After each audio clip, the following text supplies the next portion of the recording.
it's funny, the buyers have similar tastes. You know, if it needs some work, everybody these days is educated on how much work a kitchen needs, how much, and everybody can pretty much do the quick math in their head.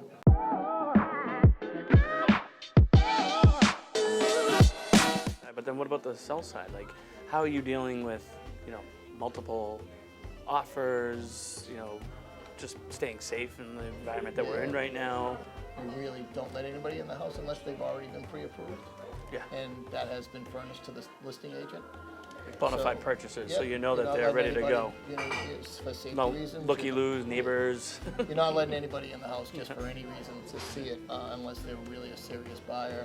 But it's hard to manage, certain numbers. People have learned to kind of respect the process a little bit, but early on, you'd have 25 people waiting to get in this house without an appointment. Yeah.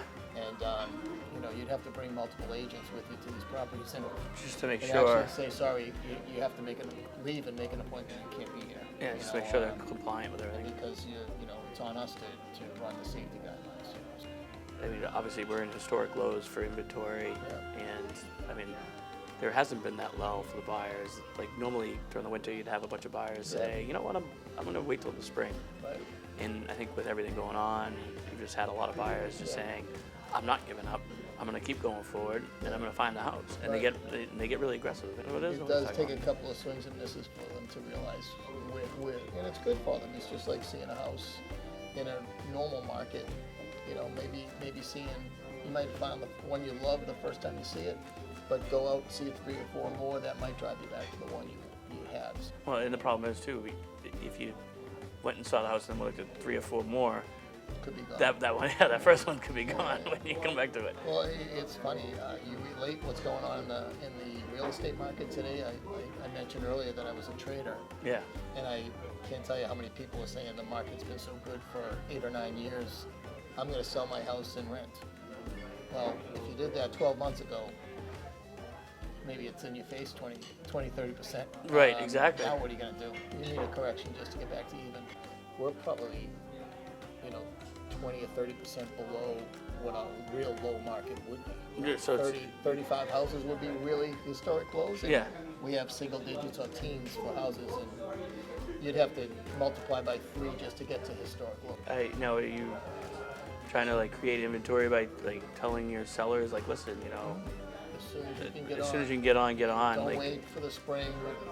You're trying not to create any more stress in anybody's life, but if you're really thinking of selling, you can't predict. I had a friend tell me that someone said, we're expecting a correction in September. I'm like, why? What data are you using? Other than just your intuition. It might be. You never know. You never know.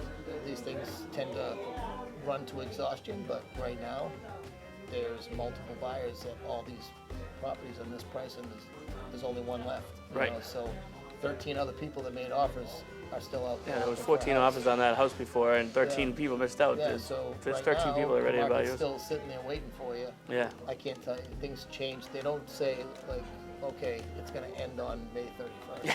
Last year at this time, I actually thought the market was going to die. 6 weeks. Yeah. I was the same boat. I was nervous. Yeah. But then all of a sudden, it was the best year it's ever been. I was in South Carolina, and I flew back.